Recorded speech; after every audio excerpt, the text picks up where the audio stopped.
Pandora's box is supposed to be one of the most dangerous objects in mythology. A beautiful little container, one forbidden lift of the lid, and suddenly every misery in the human world is loose. Except the most famous object in that story was never a box. In the surviving version of the myth we can actually read, Pandora opens a pithos. Not a jeweled case you could hide in your hands. A huge storage jar, an object for grain, oil, wine, things meant to last. And that sounds like a detail for classicists. It is not.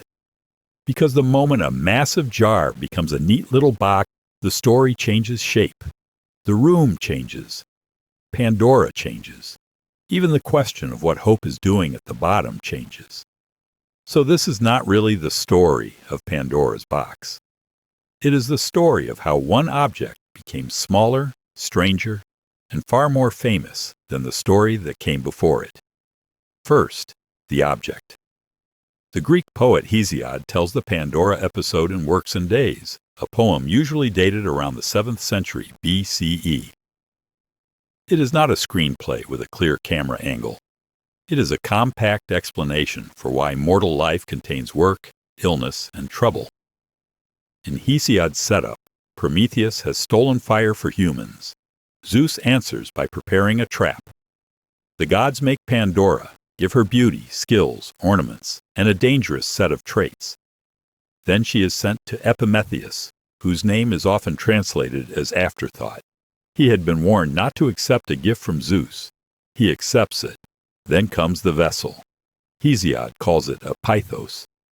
That word points to a storage jar.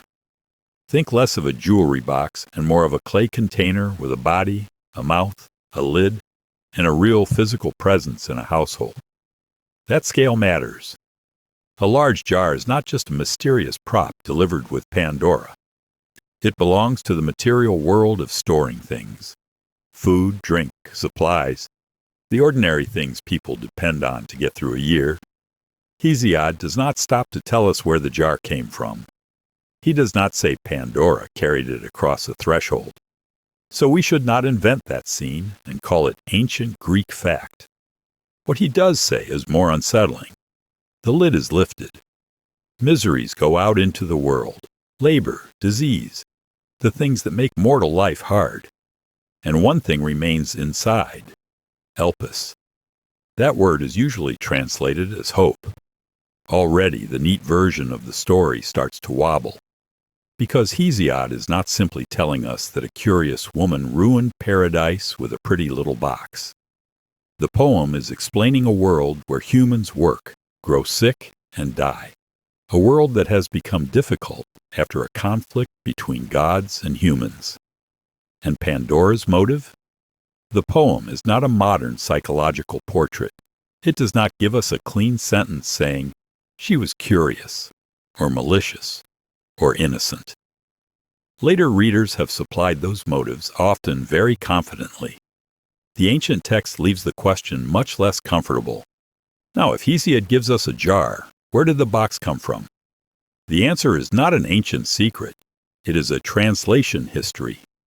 In 1508, the humanist Erasmus of Rotterdam retold the story in Latin. In that retelling, the Greek pithos, jar, became pixis, box. That shift survived. And it survived for good reasons. A box feels intimate. It is portable. It feels like the kind of thing someone might be tempted to open. It fits the shape of a warning we already know. Do not look inside. A huge storage jar does something else. It is heavier, domestic, harder to turn into a tiny test of one person's self-control. The box gives us a single dramatic mistake.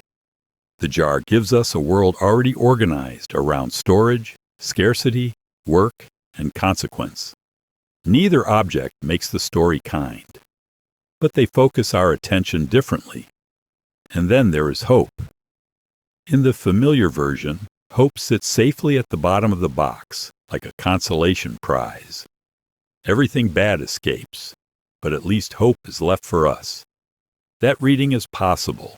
It is also not the only reading. If hope remains trapped inside the jar, is it being protected for humans or withheld from them? Does elpis mean hopeful expectation or simply expectation, including the expectation of more trouble? Ancient myth rarely behaves like a motivational poster. The ambiguity is part of the machinery.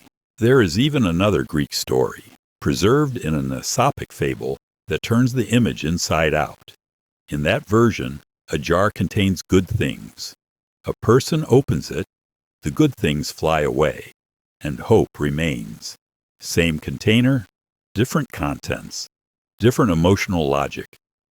That is why the question, was hope good or bad, does not have a single clean answer we can uncover and place on a card. The story has been carrying an argument for centuries, and perhaps that is why the box won. It is easier to remember a box than a storage jar, easier to draw, easier to sell as a warning about curiosity, easier to turn into an idiom for one action that unleashes consequences no one can contain. But the jar is still there underneath the phrase. It reminds us that myths do not only change when someone rewrites the plot. They change when an object changes size, when a translation chooses one image over another, when later readers give a character a motive the old poem never supplied. Pandora's box was never just about what escaped. It was about what a story lets us carry. And in this case, the thing we carried forward was smaller than the original, yet somehow powerful enough to reshape the myth around it. Next time, we follow another shape that people often confuse: the maze, the labyrinth, and the story hidden in the difference.